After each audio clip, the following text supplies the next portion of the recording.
Tonight, we celebrate our KSLA Salutes 1-year anniversary. And as a way to say thank you for letting us share your stories, we're taking a look back at an incredible year. So it's only fitting we start with our living legends. Each day, hundreds of World War II veterans leave us. We've made strides to honor those great heroes still among us, as KSLA salutes the voices of the greatest generation. New at 5, 26-year-old Alvin David II, the man accused of a multi-state crime spree, is now facing additional charges for allegedly killing a man in Center, Texas. Police have now identified a man's body found in a backyard under a storage building. We first told you about this case today at noon. And you've been watching CBS's coverage of President George H.W. Bush's return to our nation's capital tonight, where he will lie in state there in the rotunda. And we'll continue to stream this ceremony for you live on our KSLA News 12 Facebook page. And of course, we have much more coverage of the life and legacy of President George H.W. Bush for you right now on our KSLA News 12 app and on KSLA.com. And we are continuing to monitor this massive fire that you can see from our DOTD traffic cameras right now. We do have it confirmed that it is a fire at First Bossier in Bossier City. This is off of East Texas Street, but you can see it from I-20 on your drive this morning. Miranda Whittington is en route to the scene to get the very latest for us this morning. Again, you can just see the massive flames and black, thick smoke billowing. I believe if you look closely, you can see just firefighters spraying, trying to get control of this fire. Right now, you can see it's moving as they're trying to extinguish those flames.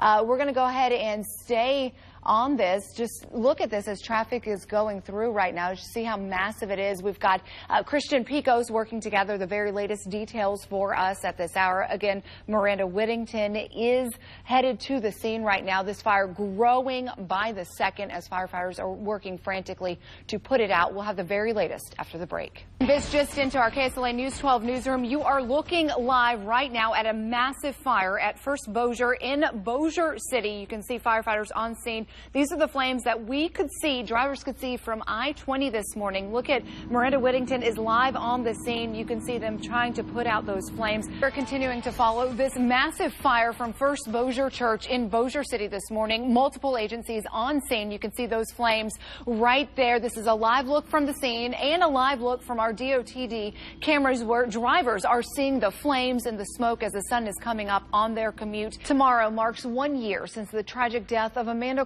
Carney, a young woman murdered during a violent prison break in Claiborne Parish. The case made worldwide news, but now, 12 months later, there's still more questions surrounding Amanda's death. Tonight at 10, KSLA Chief Investigative Reporter Stacey Cameron sheds light on shocking new details in the case. Well, from a couple of Marines who've thrown caution to the wind to an active duty airman taking his fitness to new heights. One thing's for sure, the Arklatex is surrounded by incredible veterans, and you never know what you may find when you stop to listen. We'll take you live to the KCS Holiday Express in just a few moments, but first, it's the other event of the year in the Shreveport area, with the Independence Bowl putting the city in the national spotlight for well over 3 hours. But after last year's success, there are questions whether this year's game will deliver the same kind of economic shot in the arm. Last year, Florida State and its fan base delivered in a very big way. This year, it's Temple versus Duke, neither a big name in college football.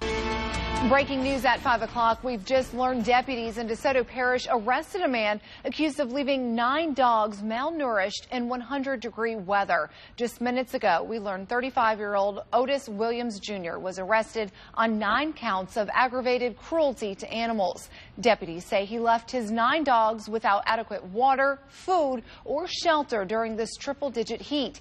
We must warn you, these photos may be too graphic. Some of those crimes dating back to May of 2012. Now one of those alleged members cut a deal with prosecutors in exchange for his testimony. I'm standing alongside the newly renamed Staff Sergeant Richard Lee Vasquez Memorial Highway. This is the first of 2 signs here on the road from I-49 down to the city limits of Mansfield, and about 10 miles down the road is where you will see the second sign. Now, I want to go ahead and show you some video from today's ceremony, really a bittersweet ceremony.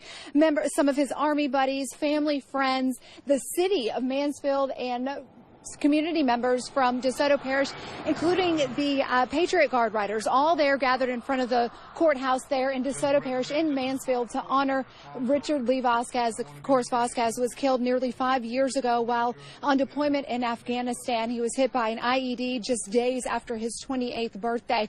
A very bittersweet ceremony here today. Again, not a dry eye left on that lawn, and even the heat couldn't keep people from coming out and paying their respects to this man and to his family. We'll have much more from today's ceremony for you coming up tonight at 10. For now, reporting live in DeSoto Parish, I'm Marie Waxel, KSLA News 12.